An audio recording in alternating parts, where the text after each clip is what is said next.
And welcome to That's Girl Speaks. Today is June 1st, but I have no idea what episode this is. Honesty! I am Amy Beth, also known as the Fat Squirrel on Ravelry, and the Fat SQRRL on Instagram. Full disclosure, I have no show notes this week.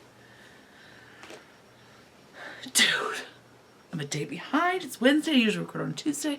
Now that's legit because I did actually need to wait a day because today I'm drawing for prizes for donations to the podcast. Woo! It's true, I'm doing that.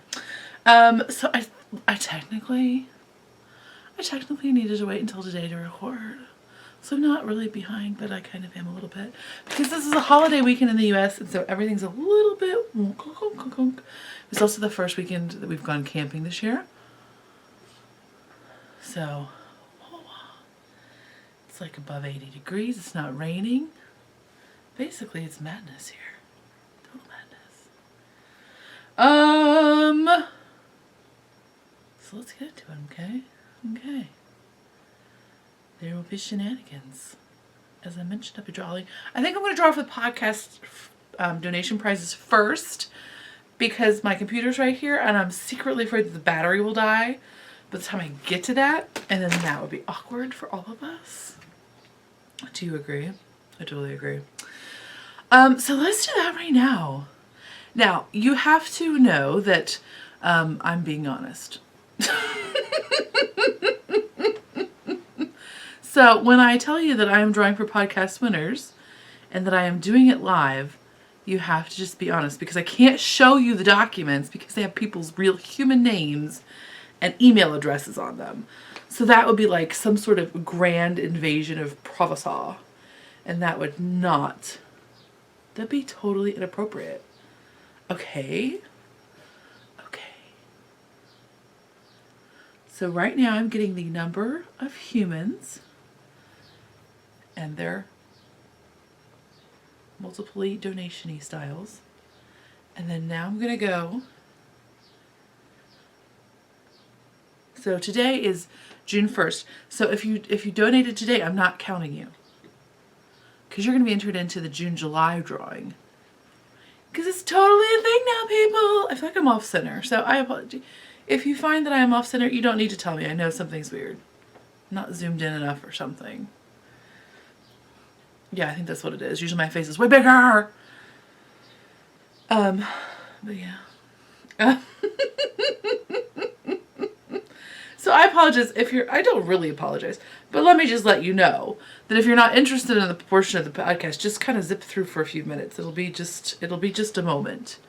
But starting at 2, because number 1 is the header, and then there's that,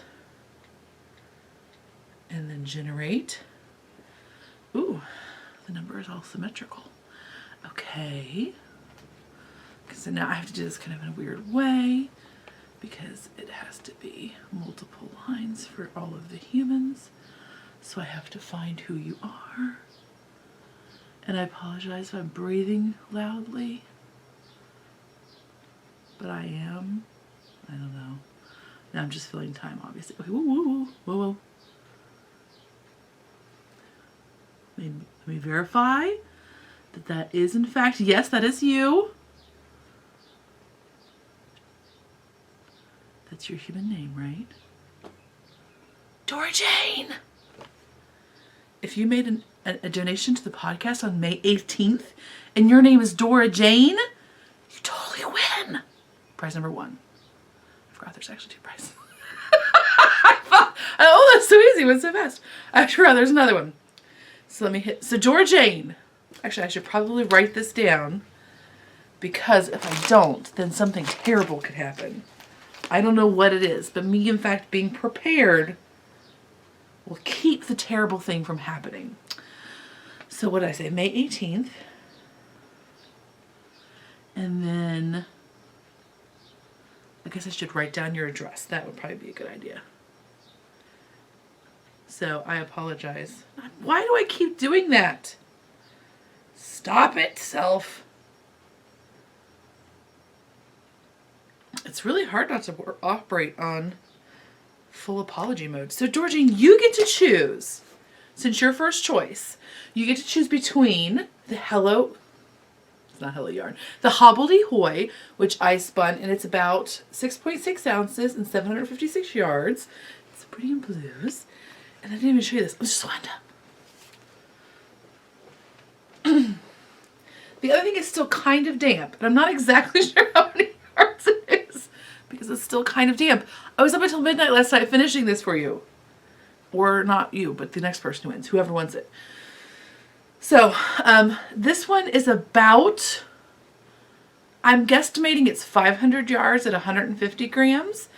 And it is Nunoco, and it's their Multiply bats, which is 350-gram blended tops in the colorways Nymph, Patchouli, and Nightshade. So it's super fancy.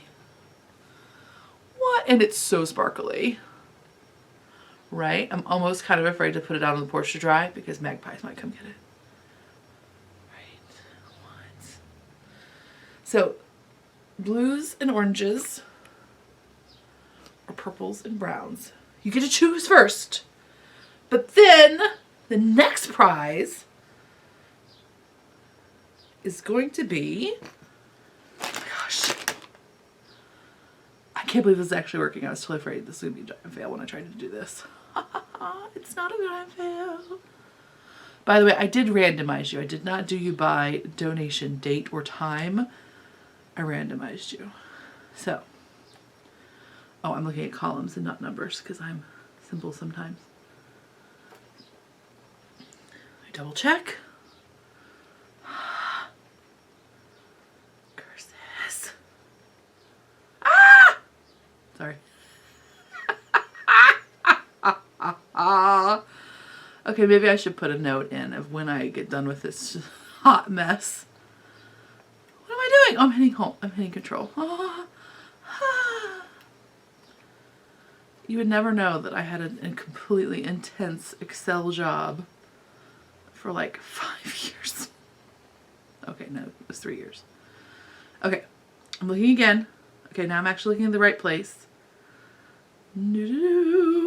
Is the suspense killing you? It might be. Oh, I think it's gonna be you. Oh, yep, it's you. Okay. If your human name is Kathleen Z, and you made a donation on May 11th, you won. So Georgine, you tell me what you want, and then Kathleen Z, you get the second prize. Right? Very exciting. I'm not sure what that sound I just made. If you happen to be Kathleen Z and you feel like there's more than one of you, I don't think that's right. But, and you're not sure when you made your, just, it's fine, just ask me, it's fine. I'll probably answer you much faster if you email me at amybmays@gmail.com or fatsquirrelfibers@gmail.com than I will with Ravelry. I'm really terrible at Ravelry messages. The worst. So I'm just writing down emails so that I don't mess up. See?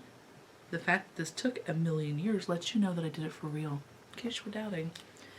So yeah, those are the winners! Woo! Everybody send thank yous to everybody who donated to the podcast this 2 months. Your donations are greatly appreciated. Okay, funding. And I didn't say this, but if your favorite podcasts are out there, send them $1. They're worth it, right? You pay the cable bill $100 bajillion. Okay, I don't, so I don't know that you do. Just saying. So yes. Let me know, and I will send those out to you. Gosh, hello. I keep saying hello, yarn. Hobbledehoy, you make amusing stuff. She's giving me an SSK. What? She Miracle Chat. I'm so excited. Oh, and so if you get this prize, I will promise I'll write a tag with like how much yardage it is. I never write the actual weight because quite frankly, I feel like what WPI, the wraps per inch, I just feel like it's a liar. I mean, I'm just going to be honest. But yeah, you guys win. And isn't this pretty? This is a finished object this week. I know, right? It's gorgeous. I was so nervous to spin for you, and I am still nervous to spin for you. Because I am by no means like the most gifted of spinners, but it's string and it holds together, so, right? Right. So that's my finished object. Yay! It's still damp. Okay. Still a little chest congestion. That's okay. My body's working. Good job, body. Good job. If you're interested in funding the podcast in June or July, that would be so awesome. Thank you. If you would like to do so, I will offer at least one prize. I think I'm going to actually, well, I know I'm going to offer two, but I don't want to tell you about the second one because I'm going to tell you about it next time. But the first thing I will offer as a prize for June, July donations is a completed semen shawl. That's right. What? This is, of course, a semen by Mr. Stephen West. And it is knit with Knit Picks Alpaca Cloud. So if you're anti-alpaca, there'll be another prize. But yeah, I see you in that. So I will give that out the first podcast of August. Yay! Donations of dollars will get you entered. Thanks, you're awesome. Okay, now let's get into niggas. Okay, I already showed you finished object. I have to get, oh no wait, let's do shenanigans. What? Let's not go out of order and be crazy.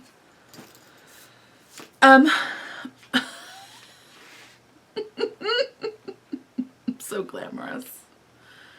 So glamorous.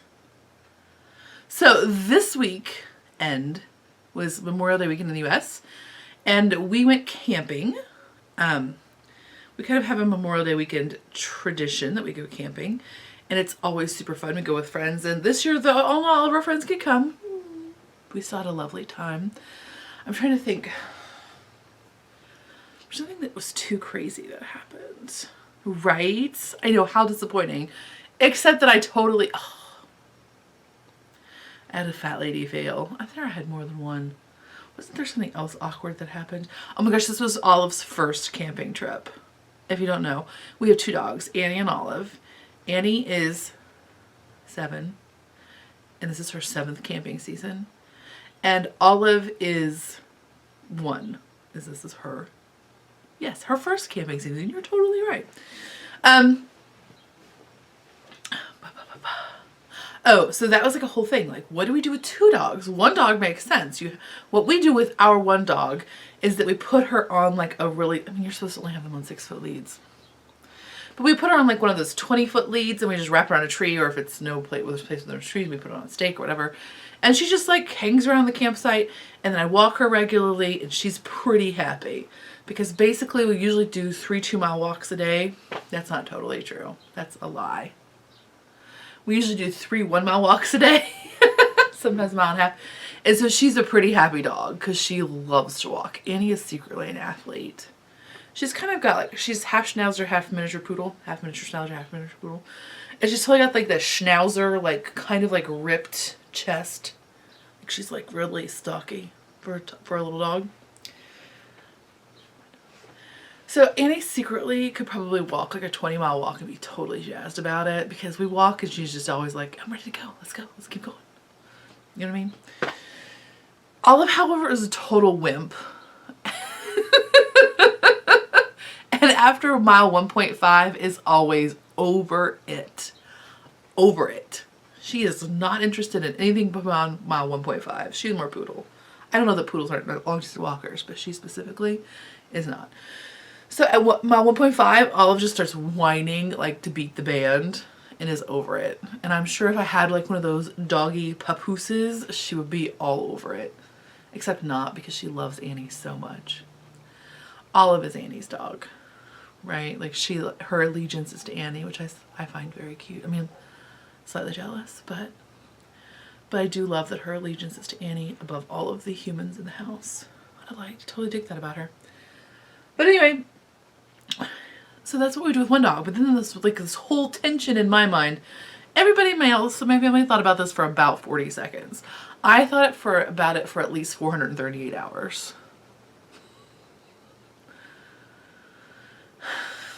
Which was what to do with 2 dogs for camping. Because obviously, 1 dog on a lead is... Okay, by the way, they get tangled up all the time. Annie was constantly getting under, like, camping chairs and, like, not so much around the tables and stuff, but she would want to, like, A, beg for food, and B, just wants to visit, so she's constantly getting her lead, like, twisted around fire pits and trees and all sorts of shenanigans, right? So I'm really like, what are we doing with the second dog? I even so much as looked at pictures of other people camping. And I'm way too stressy to like totally leave a dog off lead in a campsite, because we go to campsites where there's a lot of other people and there's always a lot of other dogs, like a lot, which is kind of one of the fun things about camping. So I can't be that person. Like, I'm not like that cool and control person who's just like, stay, and the dog's like, right on, sister, I'm here. I'm not like that. I'm constantly like, where's the dog, where's the dog, where's the dog? Anyway, I really need to learn to drink or something. Anyway, my cortisol levels are probably like 8 million. So I've been like, what are we doing with this other dog? So finally our solution was, when we walk Annie off, we walk them on a split lead, which is basically just like a metal ring with 2 leads that come off of it, and you hook that onto your leash. And of course your leash has a spinner in it usually. And so they don't get tangled up. They'll go around each other, and they have to do some aerobics. Like, they kind of have to sometimes hop over a leash or just around because they're weird. But they figure it out, and they're fine. Walking them with 2 leashes by yourself is always kind of chaotic because they always get tangled up. And walking them with 2 different people holding them is also confusing because, as I mentioned earlier, Olive loves Annie intensely. And so if Olive is even, and I don't think this is a dominance thing, but if Olive is more than like 3 inches behind Annie, she's having a moose, because she must be next to Annie. Like, they full on have to walk like in Iditarod formation right next to each other. I mean, Annie doesn't care. Actually, I'm sure Annie would totally care if Olive was ahead of her, because Annie likes to be in lead, because the humans don't smell where they're going and they will clearly walk us into bears. None of that. She must be ahead, which I totally get. So that we just used that on the lead, and it totally worked fine. I mean, Annie got really annoyed that she had to be with Olive so much, so I eventually did let Annie off of that and just put her on a regular leash.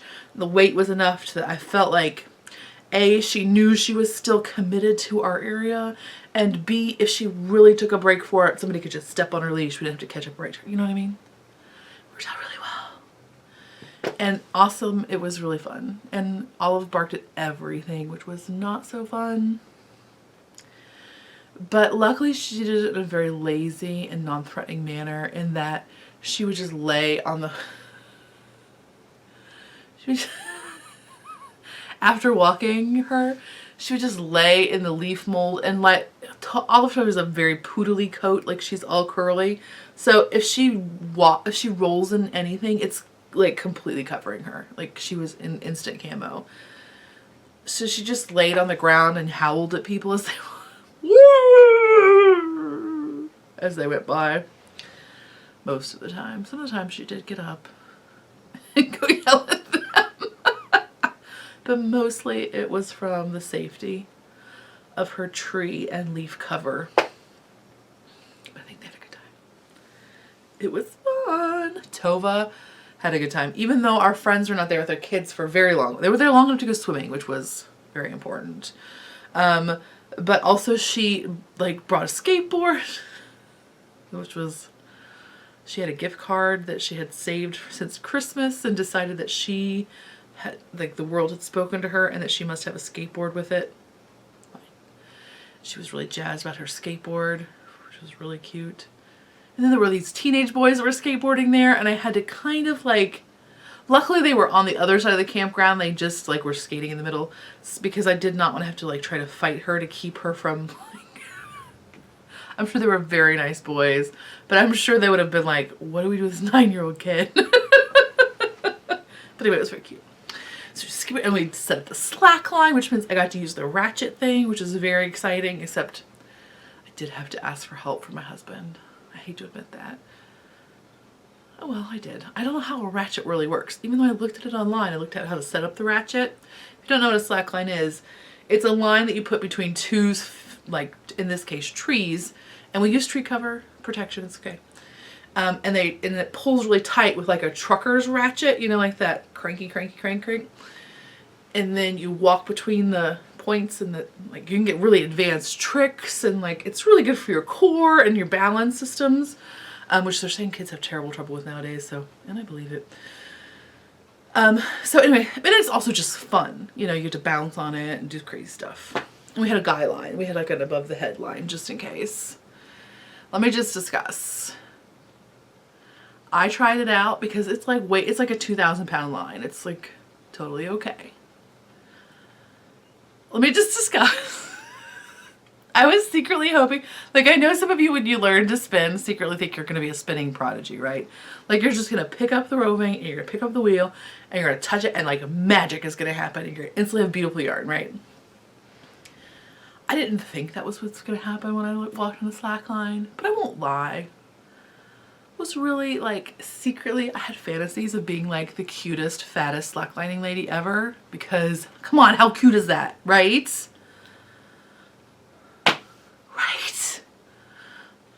That's so cute. Anyway, if I could draw, I would totally make that a cartoon because that would be so cute. Right? With her like all of her little fat and she bounces on the thing. So cute. Anyway, so secretly I hope that would be me. It wasn't.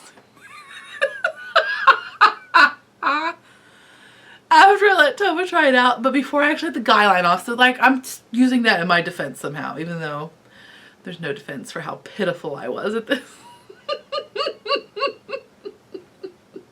I climb on the slack line, and of course I'm holding onto the tree like I have more than 20 inches to fall, okay? Like the line is only knee height off the ground. I did not do anything fancy.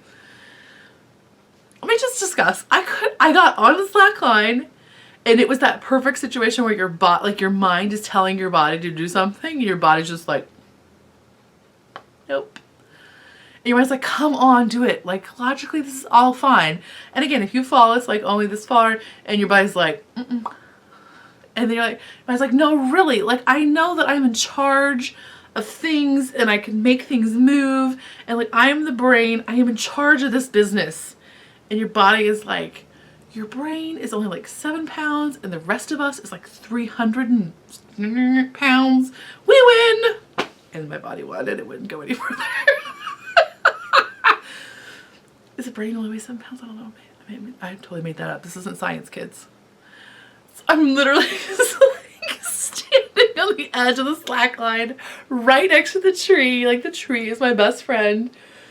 And my body just wouldn't move. It would not do it. It would not step away from the tree out onto the line. I finally got myself to inch a tiny bit away and immediately fell down. I was like, okay, I'm not a prodigy, I'm done. Maybe I'll try again someday. Maybe I won't. Whatever. It was fun anyway. And it was fun to see the kids play on it. They had a good time. I kept trying to get the other adults to do it and they wouldn't do it. Clearly they were so impressed by my awesome skills, they didn't want to look bad compared to me. I understand. It's fine, people. I get it.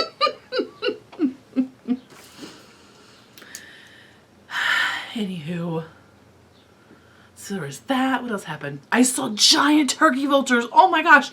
And I kind of feel like I kind of caught them in some sort of pagan circle of turkey vultureness. I was walking the dogs one morning. And there, like I was in this wooded trail and there was this like smallish clearing, like, you know, like maybe you could walk into it and then Susan B. Anderson would be there and there'd be like magical fairies and mushrooms and she would be jogging by and she would say hello, and that would how that worked.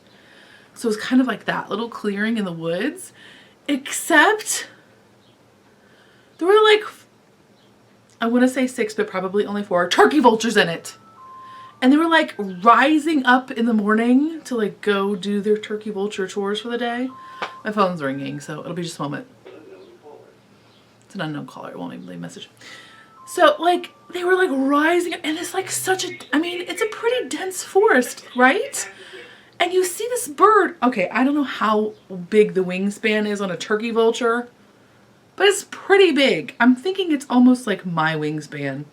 And in fact, right now, because I am not a prepared human, I'm gonna go ahead and Google that information because it was huge, or at least it looked really huge. I'm actually also making sure it was actually a turkey vulture.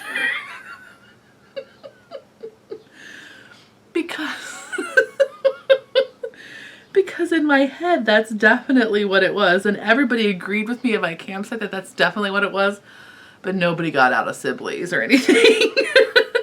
Okay, yes, that's totally what it is because it had those wings like that. 6 foot, yeah, right? Its wingspan is huge.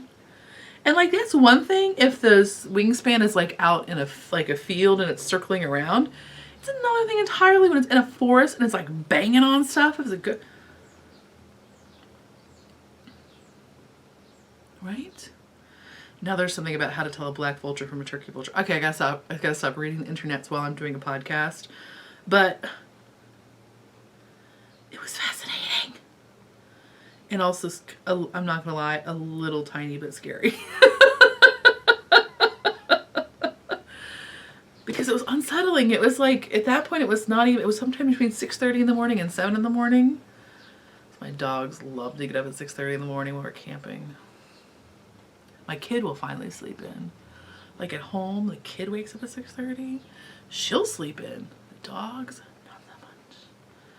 And of course, I have to get up and walk them because they can't do that by themselves. They have to have somebody with them. But anyway, it was kind of crazy. There was also hiking that we did, which was awesome. We went to Wolf Cave Trail, which is a beautiful trail. This is all at McCormick's Creek State Park, which I totally did not mention. It's this beautiful trail, and it's like, we walked from the campsite, so it's a total of 3 miles. So it's not, and the most of the walk is like super pleasant, and you get to go through some streams, which I secretly love. I love to walk through a stream, people. I'm not gonna lie to you. I mean, if you have appropriate footwear. If you're worried about blisters, that's not fun. But, oh my gosh, it's the 28 minutes. This is ridiculous. But anyway, I had lots of fun, except I did have the embarrassing, like, super, like, I have to stop. There's one crazy hill on either end of the trail. So either you go down, you go up, or you go up and never down, whatever. So I did have to stop on that crazy trail. So embarrassing. But I always get really excited when other more fit looking people have to leapfrog with me, and I have to stop too. I'm like, okay, thanks, dudes. Thanks for making me not feel like such a loser. But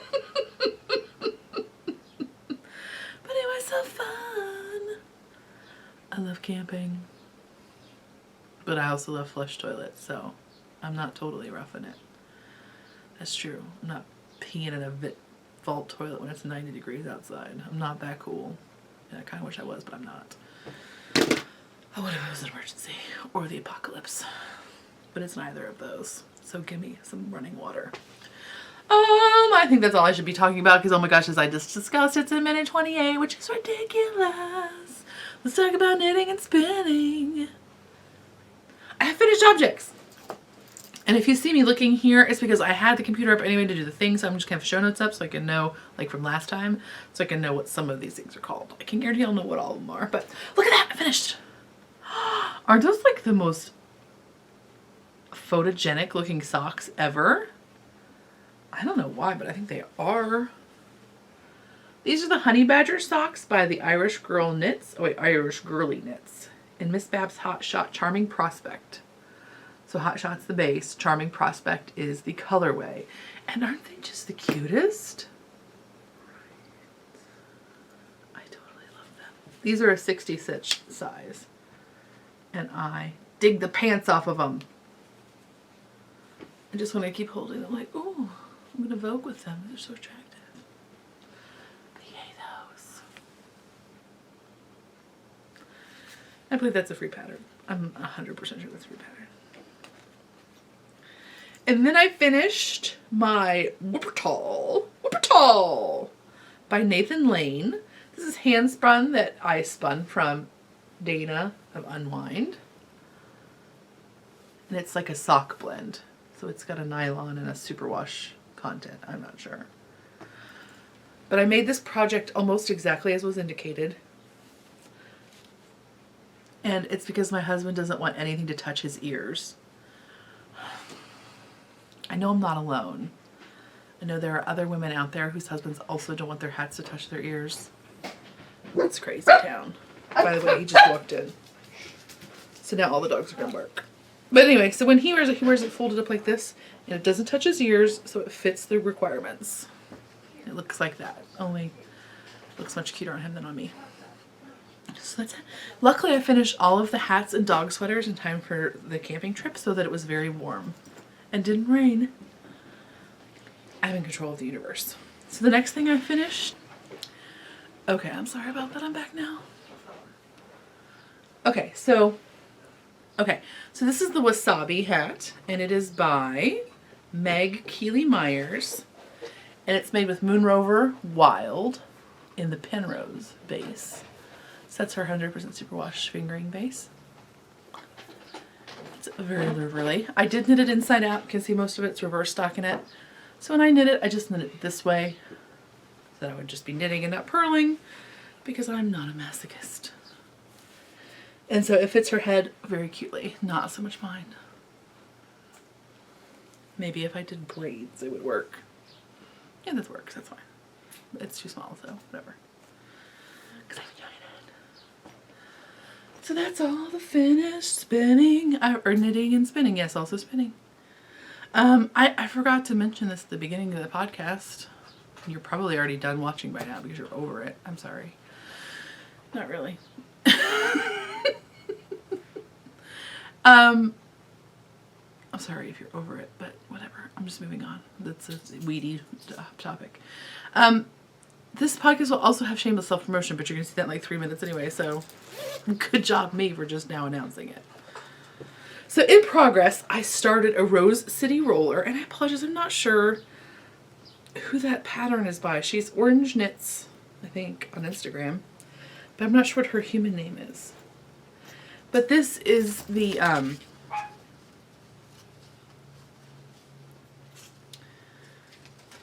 this is Miss Bab's Hot Shot. So this is the same base as the last pair of socks I just showed you. But this is the Joan of Arc colorway. And these are 72 stitches on size 00s. So there's the little rolly cuff. So it's just a wee tiny sock. I didn't get out. Clearly I got hardly any camping knitting done. Like almost zero. But that's okay. I was prepared to get a lot done, and I rarely do. And then the other thing that I worked on this week was my Agleam shawl. And that is by Lisa Mutch. So I don't know if you remember that one. That one's the one with the drop stitches in it. And I'm knitting that with Miss Babs Yowza. Apparently it's a very Miss Babsy episode. I'm knitting that with Miss Babs Yowza in the Charming Prospect colorway. Is that right? No, that was the color of the purple things. This is what happens when you have too many Miss Babs things. Believable. So it's just blues and greens and browns and golds. It's very beautiful, and I love this base. Oh my gosh, it's so squishy. It is very pleasant to work with. Like, ooper. And of course it's on a tiny needle, but I couldn't switch it. I even was going to attempt to switch it to a long needle, but it's short rows right now, so I couldn't even try. I thought about it. So it's this kind with the... It's pretty much a crescent. It's got a point, but it's similar to a crescent profile with these drop stitch sections in it. So it's really fun for very variegated yarns. And it is written for DK, I think. Yeah, Miss Babs is considered a light worsted and or DK in my book. So there's that. So that's all the knitting and spinning. Next is shameless self-promotion. I feel like I'm missing something really big, but I don't know what that would be. So this week there will be an update on June 3rd. That's a Friday. And then there will also be an update on June 5th, if that's a Sunday, which I'm feeling mildly confident that it is. So I'll show you the first update first. The second update is a pre-order for SSK. So if you're going to the Super Summer Knit Together hosted by the Knit Girls in Nashville, Tennessee this July, I offer a bag, and I'll tell you about that in a minute. But right now, let's talk about the June 3rd update. Okay? Okay. So, first things first.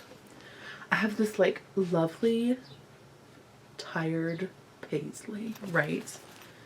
It was on, I actually don't know when paisley was popular, but in my mind, it's on the tired Edwardian chairs of the declining nobility, right? Like it's just like what's hanging on, but it's really threadbare. This fabric is not threadbare. It just looks slightly distressed. That's what it is. So this is the small wedge size, and I rarely do these in the decorator fabrics, but this fabric had enough softness to it that I was able to do that. And it just has the unpleached lining, as in fact everything will have. I'm showing you this week. So I have it in the small wedge and the large wedge sizes. Small wedge is good for a 1 skein project, and large wedge is good for 2 to 3, or 4's pushing it. And then also in that update, in large wedges, woodland animals, yo. What is going on with this fabric? Okay, look at that sassy owl. He's like, the turkey vultures, pagan circle is that way. And I'm sick of them waking me up at 6:45 in the morning. Right? And then, I don't know if you can see this guy. This is like the judgiest squirrel ever. I don't know why I feel like all these animals are kind of judgy. Actually, the raccoon and the fox seem okay. No, the fox is totally giving me the side eye. Fox is totally giving me the side eye. He's judging you. You tell him to hush, but he is judging you. But this squirrel, maybe this squirrel isn't judging you. Maybe the squirrel's concerned that you're judging her, because she does have a meaty thigh. Look at that thigh. Ow, my back just pinched. Ow. I'm such an old lady. Ow. Apparently that was a weird angle to sit at. Okay. So I have it. It's fine now. I have it in the blue, and then also this like, do we want to call that celery? It's showing for some reason on my camera, it's looking a little, slightly yellower. But by the time I process it, it may not look that way. Oh, and there's a bunny too, right? Right. So those are both available in large wedge. And then in sweater size, it's a woodland party, people. Do you see that? There's actually, see the little doodad actually says party. Right. Right. That judgy owl. Now he's got a party hat on. He's fine. And the bear. Do you see the bear? The bear is amazing. It's right there. Right. It's so cute. There's a dancing raccoon. It's basically made of awesome. So that update is again June 3rd, Friday at 9 p.m. If you're going to SSK this year and you would like to have a commemorative bag, I'm really excited about the fabric. These pre-orders will go up June 5th, and you'll be able to pick your bag up at SSK. Usually I do it before the market, just so that you don't have to wait in line if there's a line at the market. And I will be obviously doing that, like with my giant self. Here's a bag. Does anybody want a bag? It'll be like that. But I won't know exactly until the schedule comes out. Anywho, that is all to say that I'm very excited about the fabric for this year's tag bag. Are you ready for it? Are you ready for it? Do you see it?